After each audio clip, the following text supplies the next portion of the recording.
They're in our thoughts and prayers. Total number of hospitalizations are down. The ICU admissions are down, and the daily intubations are down. Those are all good signs, and again, would suggest a possible flattening of the curve. The number of discharged is down, but that reflects the overall reduction in the numbers. Big question that we're looking at now is what is the curve? And we've been talking about cases increase until they don't. When they stop increasing, then what happens? And the projection models have a number of alternatives. Some suggest basically the curve goes up and then drops precipitously. Some suggest there's a slight pause at the top. Some suggest there's a longer pause at the top, which is effectively a plateau effect. Or again, the straight up and straight down precipitous drop, which is the peak effect. No one can tell you which will occur. They say any one of the three options. You study other countries, you've had a combination of the above. We are studying it as we have used the projection models from day one to determine actually what we do. How do we set policy and program? By following the data. Dr. Malatras has been working on the numbers, working with the statisticians and the projection models, and helping us incorporate that into an operational model. And Jim, if you want to just take a moment and speak about the projection models here, please. Great, thank you, Governor. As the Governor said, we have been looking at projection models from the beginning to determine the size and scope and severity, and the Governor has mentioned this over his briefings. We've been working with many organizations and using their data like Imperial College, the Institute for Health Metrics and Evaluation, Cornell, McKinsey, and others. And some of the initial projections that we first saw at the beginning of this was at least 100, up to 110,000 beds for COVID patients alone. And the peak would come at the end of April. Those were some of the earliest modeling from many organizations, that it would be at the end of April, around 110,000 beds just for COVID patients. There are other models too that we were tracking, one being lower at about 55,000 COVID beds, but again, peaking at the end of April. We follow now that we have a pretty robust data set to go by for the last several weeks. The bottom line there, the purple line, is sort of where we are tracking today, which suggests it's a little lower. And the question was, what could you do to lower those initial projections from 110,000 and from 55,000? So a lot of the activity was, we saw where the statisticians and the folks looking at these types of models said it was going. So what activities and actions could you take to aggressively lower that overall number? And the answer really was, and what the Governor has been doing, was aggressively enforce and enact social distancing to lower the overall number. And this number and the current data suggest that that is exactly what's happening. And it's not settled yet because we are going day by day, and the numbers, as the Governor says, has changed a lot over the time based on what numbers come in. But this could suggest that we are indeed potentially at the apex, or beginning to be at the apex at this moment. Like the Governor has said, there's been a range of models, 7 days, 14 days, 21 days, 30 days. It looks like we're towards the earlier side of that time frame based on the current projections and modeling that we've been looking at. Thank you, Jim. But you also see on these, you see on this slide where we are now, right? And it can still go any way. We could still see an increase. So it is hopeful, but it's also inconclusive. And it still depends on what we do, right? These models all have a coefficient of what we do and how successful we are at social distancing, et cetera. And from our decision-making point of view, it doesn't really matter if we've hit the plateau or not, because you have to do the same thing. If we are plateauing at a very high level, and there's tremendous stress on the healthcare system. And to say to this healthcare system, which is at maximum capacity today, right? This is a hospital system where we have our foot to the floor and the engine is at red line and you can't go any faster. And by the way, you can't stay at red line for any period of time because the system will blow. And that's where we are. We are at red line. People can't work any harder. The staff can't work any harder. And staying at this level is problematic. And if we are plateauing, it's because social distancing is working. So we have to make sure the social distancing actually continues. On the relieving the pressure on the hospital system, which is unsustainable at this rate, we're continuing what we call our Surge and Flex program, where we get all the hospitals on the line on a daily basis. They're all doing inventories, they're all doing data sheets, they're all on the telephone, and we're shifting among the hospitals, ventilators, PPE equipment, who has gowns, who has masks, and that happens on a daily basis, that adjustment. Also, to relieve pressure on the hospital system, the Javits coming online is a very big deal. That is the relief valve for the entire downstate system. The 1,100 military personnel started to come in. 300 were sent to New York City public hospitals to help the New York City public hospital system, the H&H system, which has been under stress. The rest will be going to Javits to bring that up and running to full capacity. That transition is happening now. That is a COVID center now, started as non-COVID, it's now a COVID center. The majority of the military personnel will be coming in tomorrow and the next day, but that Javits Center is going to be a major relief valve. Second, the United States Navy ship Comfort. The original plan was that would come in for non-COVID people. The original plan was it would also be a relief valve on the hospitals, but not for COVID people, that it would take all the non-COVID patients, if you will, from the hospital system. That was the plan. As it turned out, there's not a lot of non-COVID people in the hospital system, which is a separate story, happens to be a good news story. A byproduct of shutting everything down is you have fewer car accidents, crime rate is way down, fewer trauma cases, so there is not a large non-COVID population in the hospitals.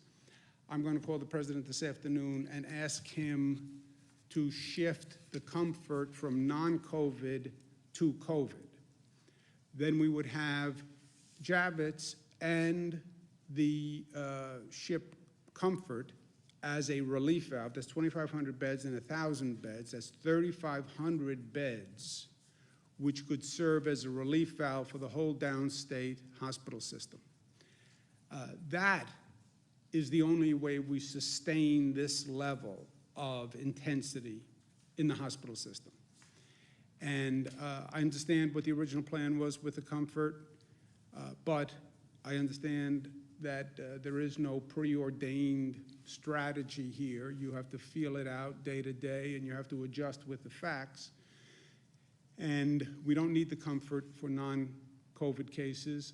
We need it for COVID. If we had those two facilities as a relief valve, that would make a significant difference. Now, bringing online 3,500 beds is no small task.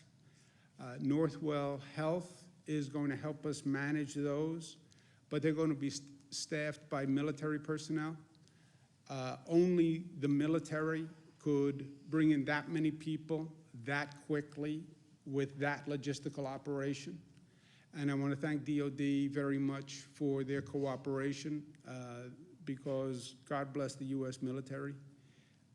We're fully aware of what they do to defend this nation, but this is a different application that we don't see every day, and they're doing an extraordinary job.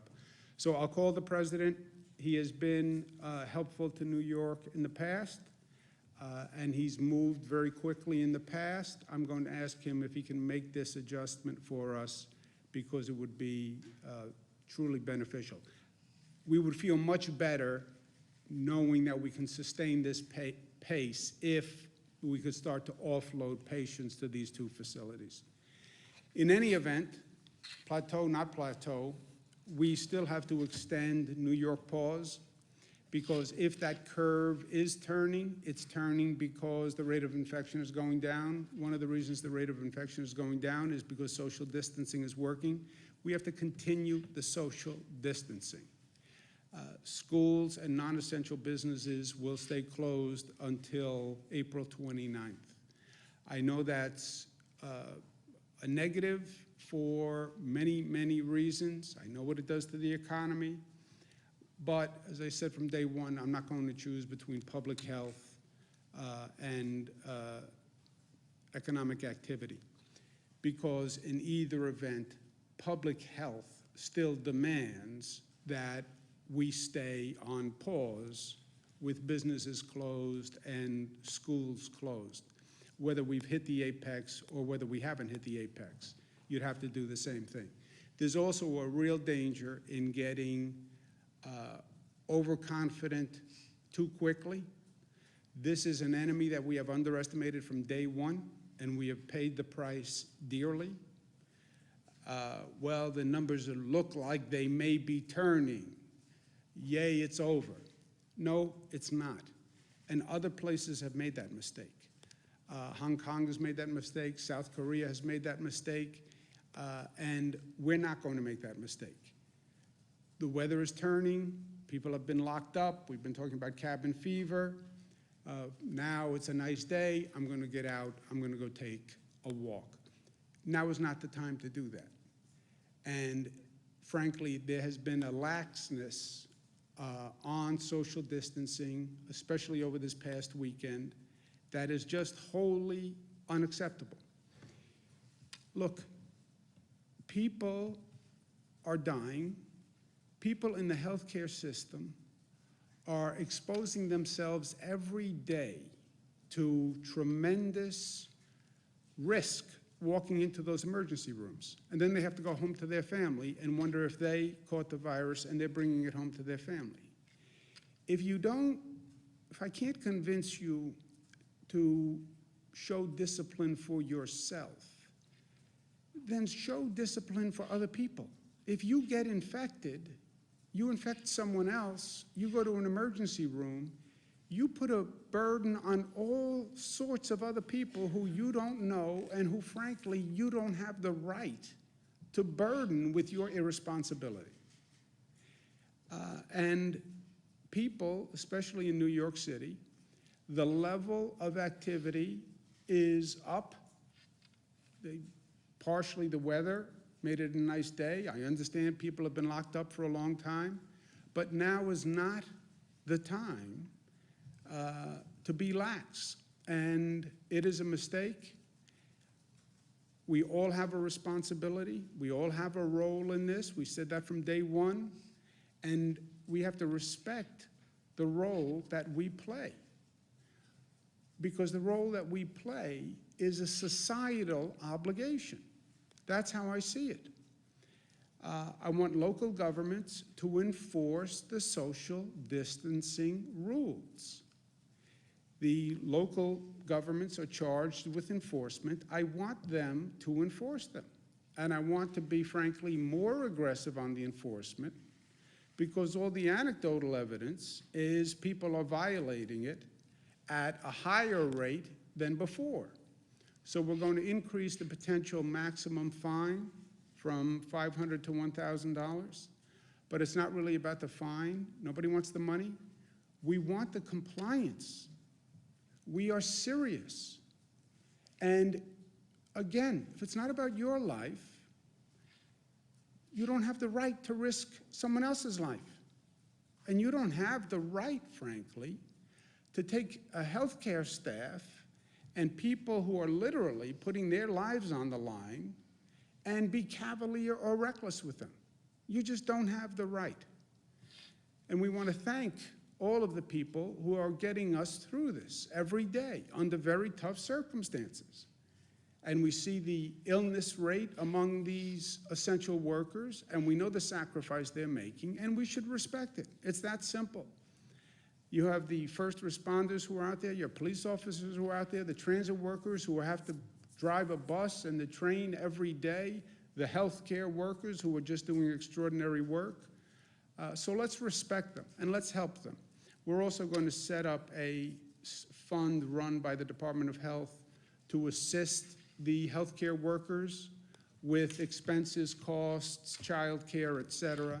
I want to thank Blackstone for making the first contribution to that fund of $10 million to assist the first responders. I hope other individuals and corporations follow their lead. We're also very aware of the mental health aspect of this situation and the stress and the isolation that this has caused, and people are trying in their own way to grapple with what this means and what is the impact, how do you rationalize this situation. And the mental health aspect of it is very real. Headspace is going to partner with New York. They're an app. They're going to have content for New York and free membership for New York, so we thank them. But we also have an emotional support hotline.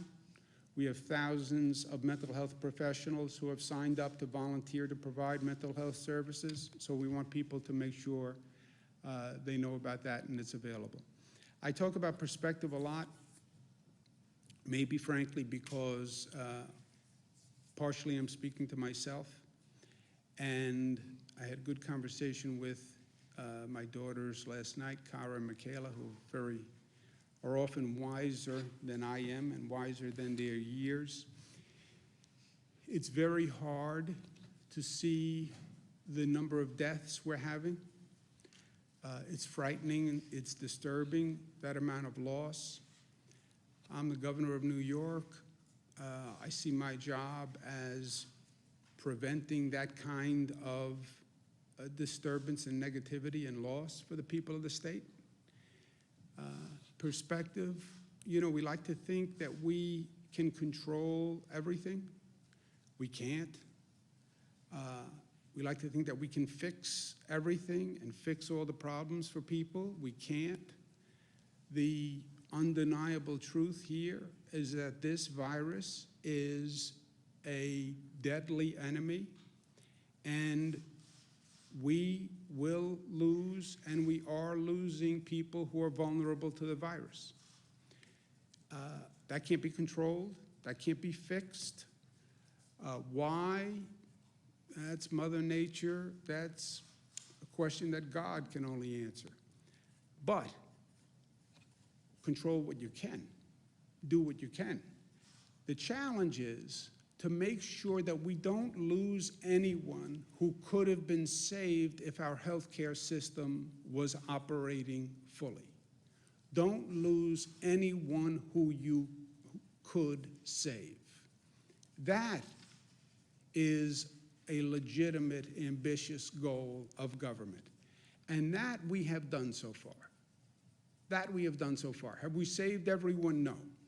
But have we lost anyone because we didn't have a bed, or we didn't have a ventilator, or we didn't have healthcare staff? No.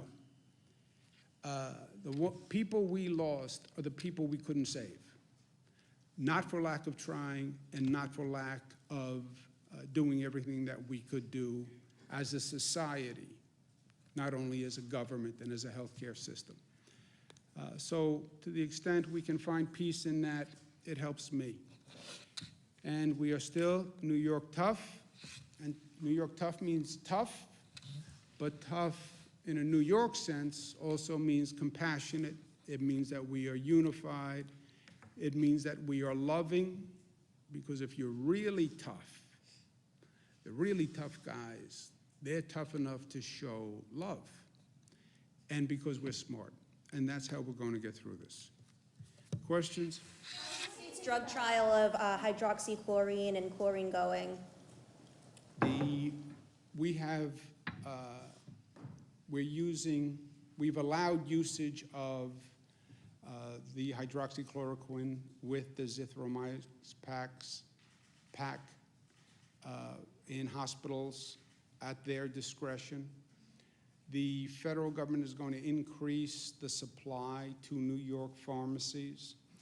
We had a 14-day limit on how much you could buy because so many people were trying to buy it. If the federal government increases the supply to New York, which they say they're going to do, then we could lift the 14-day limit. There are a lot of people who rely on this, who were relying on it, people with lupus, et cetera. The tests in the hospital, they won't say that they're too short a period of time to get a scientific report. You know, hospital administrators, doctors want to have a significant data set before they give a formal opinion. Anecdotally, you'll get suggestions that it has been effective, but we don't have any official data yet from a hospital or a quote-unquote study, which will take weeks, if not months, before you get an official study. Is that a fair statement?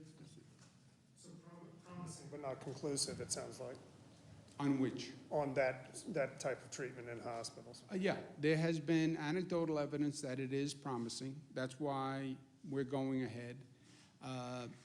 Doctors have to prescribe it. There are some people who have pre-existing conditions where it doesn't work, or they're taking medication that's not consistent with this treatment.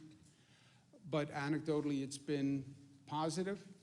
We'll have a full test once they have a large enough sample and data set, Jesse. But anecdotally, it's been positive. And if we get an additional supply, we can, which the federal government says they're going to send, I'm going to mention it to the president, actually, when I call him this afternoon with the comfort. I'll make a note right now. If they increase the supply, we can lift the 14-day limit ban. Earlier today, there was the notion that the city would maybe be burying these COVID bodies in parks in New York City. Wondering, one, have you heard of that? And two, is there any way the state can lend assistance with managing these bodies? And what do you think about I have heard right? nothing about that. I've heard a lot of wild rumors, but I have not heard anything about the city burying people in parks. Would you support that? No, no. What plan do you have to manage these bodies? I know there was. I didn't know that there was an issue. I haven't heard that there was an issue. Has anybody heard that there's an issue? Does the city raise any issue? They talked to New York City, I talked to New York City yesterday. I have not heard that this is an issue. Mayor Bill de Blasio this morning requested that the state release more ventilators from its stockpile to the city. To date, how many ventilators have come from the state stockpile to the city, and have they asked for any more at this point? They have not asked for any that they have not gotten. We're releasing 802. The city is basically responsible for the 11 Health and Hospital Corporation hospitals, public hospitals. There are 11 health and hospital corporations. 11 health and hospitals in that system. And I spoke to the head of the system last night. I'm going to speak to, he's going to be on a phone call at 1 o'clock, Dr. Mitch Katz. He had all the equipment he needed, and I'm going to speak to him again at 1 o'clock. So if they need anything, we'll get it to them. Is the 802 combined? Like, that's how many? 802 for the downstate area. Now, every hospital will say to you, I am running low on everything, because they are low on everything, right? When we do these daily surgeon flex discussions, there's no margin for error, because we don't have any margin for error. We just don't have the supplies. The whole system is over capacity. So everybody is low on everything. And if they had a wish list, everybody would want, stockpile and a reserve in their own hospital. I get that. We don't have that luxury. I'm taking ventilators from one hospital on a daily basis, bringing them to another, and then shifting them back and forth so every hospital can get through this period. That's why I say it's unsustainable for us. So we're doing that with PPE equipment, we're doing that with ventilators, we're doing that with patients. If we can systematically get patients out of the hospital system into Javits and the Comfort, then you can relieve pressure on the whole system. But the system is running at red line, has been for days. This is the most intense management function that we have ever undertaken. So it's not here, in this situation, it's not what they want, it's what they need. That's what I say. You know, everybody would want, I want to have 100 ventilators on reserve. I know. It's what you need, and that we're doing on a day-to-day basis. But everyone has what they need. There is no one who said, I'm out of ventilators and I have a critical need who hasn't gotten them. You're calling for. Go ahead. You're calling for increases in crackdowns on social distancing, but we're getting reports of funerals and weddings in Orthodox Jewish communities in Rockland County and in Brooklyn still being attended by hundreds of people. Then they should enforce the rule, Jesse. I don't care if you're Orthodox, Jewish, Catholic, Christian, Muslim, I don't care what. It's not about religious observation. But is there anything you can do with state police or other resources to try to break The these state police will enforce it also, but let a local government, it's a job of local government to enforce. I'm doubling the fine. It's my way of saying, this is serious. This is serious. What right do you have to act irresponsibly in a way that could get you sick or someone else sick, and then I have to send an ambulance to pick you up and bring you to an emergency room that's already overburdened, that doesn't have staff, doesn't have supplies, doesn't have ventilators, because you were reckless and irresponsible. You don't have that right. And I have to talk to these healthcare workers all day long. I talk to transit workers, I talk to first responders who, truthfully, nobody wants to put themselves in these situations, and I don't blame them, and they're doing it out of passion and commitment and public service. None of us has the right to be reckless in our own behavior, which compounds the problem we're dealing with. Now is not the time to be playing Frisbee with your friends in the park. It's just not. Now is not the time to go to a funeral with 200 people. Look, I'm living this with my own family. Yes, I understand grieving, and I understand how the religious services can help with the grieving process. And I understand how it's hard not to do that. But as a society, the risk is too great. Enforce the law. The localities have the legal right and responsibility to enforce the law. My doing the penalty, raising the penalty, is my way of saying, do it. Just do your job. What percentage of available ventilators in New York are being used today? Oh, all of them. They're- We're beyond capacity. What about the stockpile, like how much remains in the state's stockpile? We're beyond capacity. We are into the Plan B, C, D that we outlined, right? We are into using BiPAP machines instead of ventilators. We're into splitting ventilators, turning 2 into 1 with 2 sets of tubes.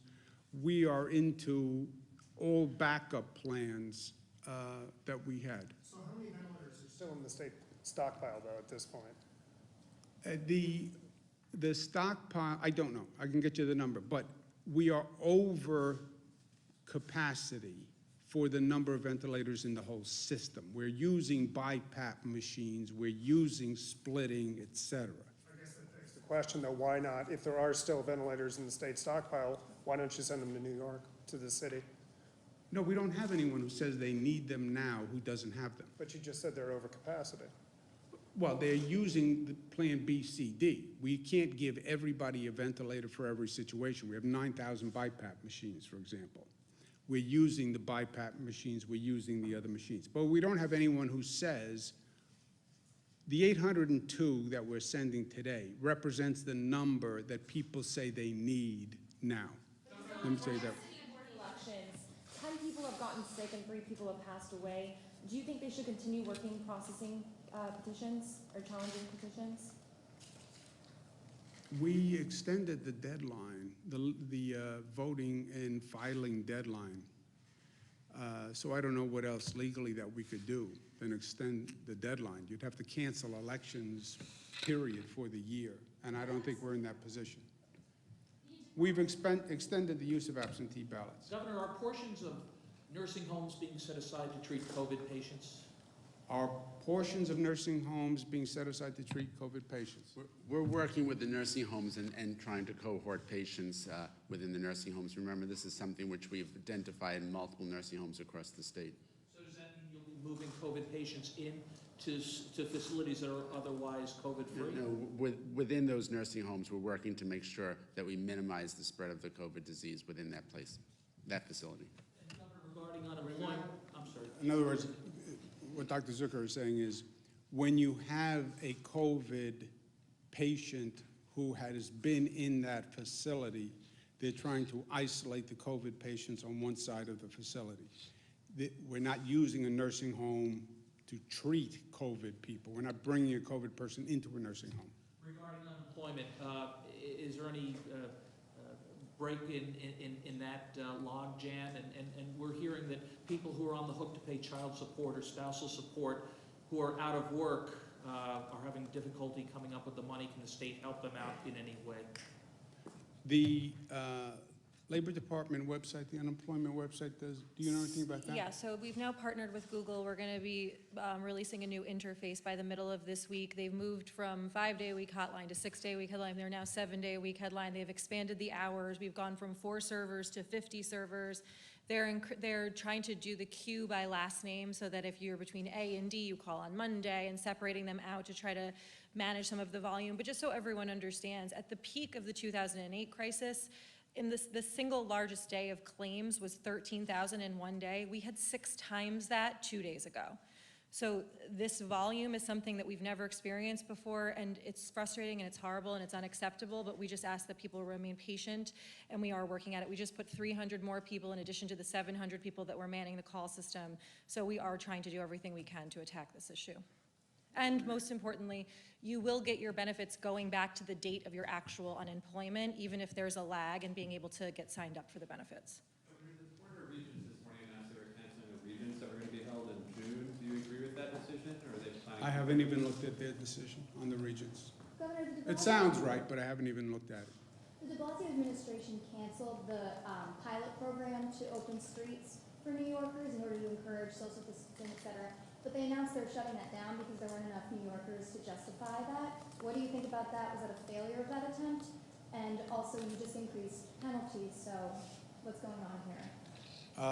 I don't know, New York City localities make decisions on their own on local issues. So I have no reason, I don't have any opinion on what the mayor did. I just don't know the facts well enough on that program.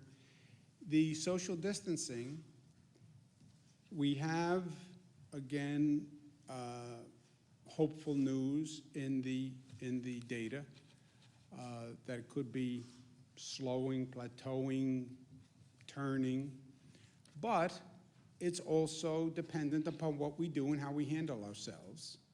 And we know that social distancing is important. That's why I'm extending the ban on keeping businesses closed, extending the ban on schools. But people, it's individual behavior that has been problematic over the weekend. I get that it was a nice day and the weather was good and people have been cooped up. I get it. I get it all. I'm living it just like everybody is living it. But we get reckless, we change, or we're not compliant on social distancing, you will see those numbers go up again. That's why I showed you the Hong Kong, the China experience.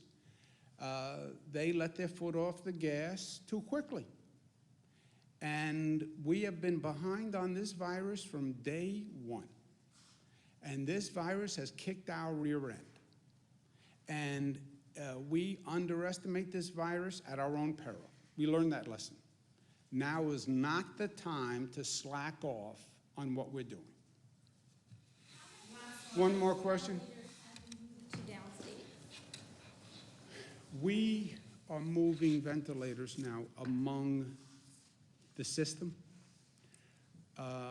When someone has a change in patient load and they have additional ventilators, we move ventilators.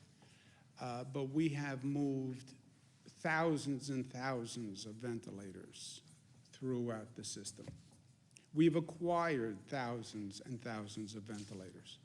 I also want to thank Oregon for sending ventilators. I want to thank the state of Washington for releasing ventilators and suggest that they be sent here. I want to thank California that also this morning released ventilators because they thought that they could be helpful to New York. That is the right attitude. That's the only way we do this as a nation. We're going to have to be flexible and handle the surge as it moves across the country. That's just what we're doing here in this state. Surges in Nassau one night, we move assets to Nassau. Surges in Rockland, we move assets to Rockland. So that's the only way we're going to do it, because the federal stockpile. If the federal stockpile has 9,000 ventilators or 10,000 ventilators, that's not going to do, it's not going to be enough for a nation, right? So you're going to have to get states cooperating and shifting and moving within the country. New York will be first on that list. As soon as we get through this and we have any flexibility in our system, we will be there for every other state like they have been there for us. And we will lead the charge, the way we always have. Hurricane Katrina, we were the first ones down there, right? So when anyone needs anything, we're there. Right now, healthcare-wide, I'm going to get on the phone with the hospitals now. There is no hospital that needs ventilators that doesn't have ventilators. There's no hospital that needs PPE that doesn't have it within the state system. Again, they're all going to say they're running low because they are, but nobody doesn't have what they need to do their job. And that's my point on perspective. Are we managing this situation the best it can be managed? Yes. Have we lost anyone who we could have saved? I don't believe so. And with that, we can sleep at night. I have to go to work. Thank you, guys.